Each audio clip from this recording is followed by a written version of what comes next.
Welcome to the Moraine Historical Minute. Hi, I am Dave Miller with the City Moraine.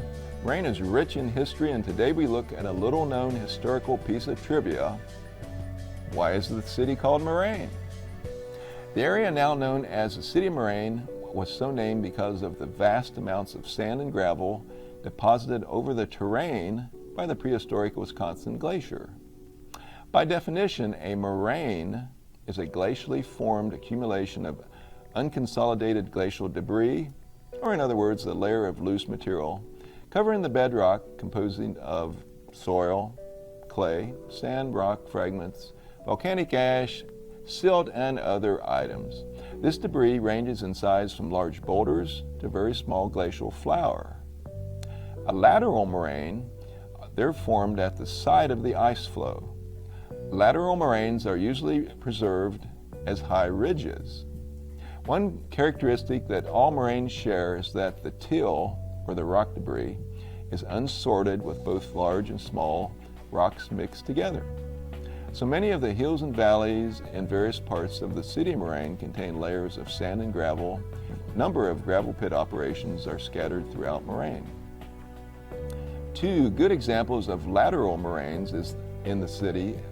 The first one is Calvary Ridge, and the second one is the Pinnacles. Calvary Ridge is in the northern part of Moraine, with the Miami River on the north, Calvary Cemetery on the east, and Interstate 75 on the west. An ancient earthwork fort made by Native Americans once existed on the northeast side of the ridge. The ridge is about 200 feet above the valley below. The Pinnacles is located in the western part of Moraine, a little bit west off of Main Street Hill, about a fourth of a mile north of the Payne Recreation Center.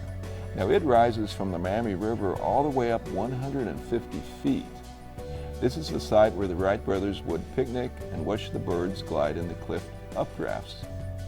After close observation of the birds' wings, the Wright brothers came up with their wing warp theory for airplanes.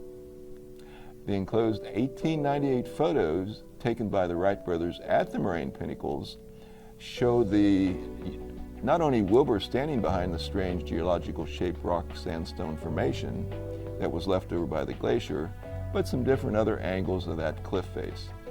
Rocks and fossils found at the Pinnacles Ridge site by myself were analyzed by geologist Tim Sabin.